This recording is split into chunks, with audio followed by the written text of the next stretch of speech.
আসসালামু আলাইকুম। RS news channel 24 বিডিতে আপনাদের স্বাগতম। সঙ্গে আছি আমি মোহাম্মদ রেজাউল হলাদার। প্রথমে আসি দেশের খবর। মোদি মাথায় রাখুন, একটি খাঁটি মুক্তিযুদ্ধেই এক একটা ৭১। বিস্তারিত।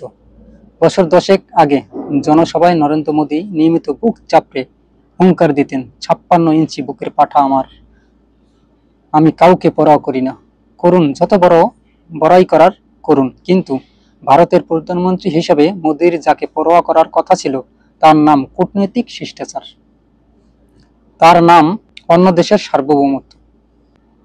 কিন্তু আজ ১৬ই ডিসেম্বর আমাদের মহান বিজয় দিবসে তিনি একটা প্রধানমন্ত্রী হিসাবে তার এক্স হ্যান্ডেলে যে পোস্টটি দিয়েছিলেন তাতে মনে হচ্ছে ৫৬ ইঞ্চির বুকের পাটা নিয়ে গরম ও চোখ রাঙ্গানি বাংলাদেশের মানুষকেও দেখাতে মরিয়া তিনি। সকালে মোদি তার পোস্ট করা বার্তায় বলেছেন, আজ বিজয় দিবসে আমরা সেই সাহসী সৈনিকদের সাহস ও আত্মত্যাগকে আমরা সম্মান জানাই, যারা ১৯৭১ সালের ঐতিহাসিক বিজয়ে অবদান রেখেছিলেন। তাদের নিঃস্বার্থ নিষ্ঠা ও অটল সংকল্প আমাদের জাতিকে সুরক্ষিত করেছে এবং আমাদের গৌরবে ভরিয়ে দিয়েছে। আমরা জেনেছি রেসকোর্সে আমির আবদুল্লাহ খান নিয়াজি বুলেট সহ পিস্তল জমা দিতেই ৫৬,০০০ বর্গ মাইলে বিজয় ফাইনাল হয়ে গিয়েছিল। সেই বিজয় ছিল বাংলাদেশের প্রকৃত বিজয়। ভারত সেই বিজয়ের সহযোগী ছিল, ভাগিদার ছিল না। ৯ মাস যুদ্ধের পর ১৯৭১ সালে ১৬ই ডিসেম্বর পশ্চিম পাকিস্তান থেকে মুক্ত হয়ে বাংলাদেশ স্বাধীন হয়েছে, বিজয়ী হয়েছে। সেই বিজয়ের সহযোগী দেশ হিসাবে বাংলাদেশের বিজয় আনন্দে ফি বছর ভারত সামিল হতেই পারত। ভারতের সামিল হওয়াটা বাংলাদেশের বিজয়ী আনন্দটা আরো বাড়িয়ে দিতে পারত। কিন্তু আমরা দেখলাম ১৬ই ডিসেম্বর আমরা ও বিজয় দিবস পালন করি। মোদিজি ঠিক বলেছেন, ভারতও বিজয় দিবস পালন করে, কিন্তু সেখানে বাংলাদেশের কোনো গল্প থাকে না। থাকে শুধু পাকিস্তান ও ভারতের মধ্যে যুদ্ধের কথা এবং ভারতের সৈনিকদের বীরোচিত কথা। সেই গল্পে বাংলাদেশ মুক্তিযুদ্ধের অসম সাহসী অভিযানের গল্প নেই। বাংলাদেশের গেরিলা বাহিনীর হার হিম করা লড়াইয়ের গল্প নেই। আছে শুধু ভারতের সেনাদের বীরোচিত অবদানের কথা। কিন্তু মোদির টুইট পড়লে শুধু ভারতের সেনাবাহিনীর কথাই মনে হবে, কোথাও বাংলাদেশের শব্দটি ব্যবহার তিনি করেননি।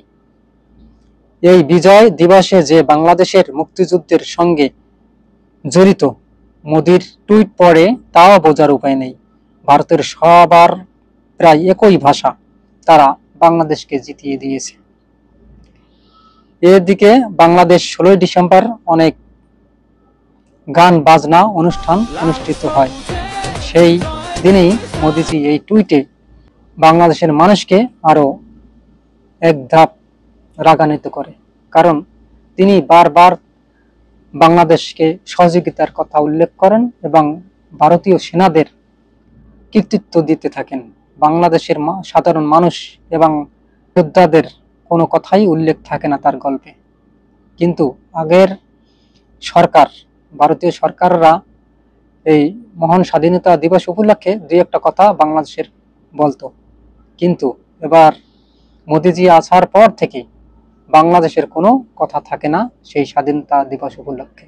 শুধু থাকে ভারতের সেনাদের কথা এবং তাদের বীরোচিত কথা। আজ সেই টুইট পরে বাংলাদেশের মানুষ ক্ষোভে ফেটে পড়েন। এখানে কোনো জনসাধারণের কথা নেই, ছাত্রদের কথা নেই, শিক্ষকের কথা নেই, নেই কোনো সাধারণ মানুষ কৃষকের কথা, থাকে শুধু ভারতীয় সেনাদের কথা।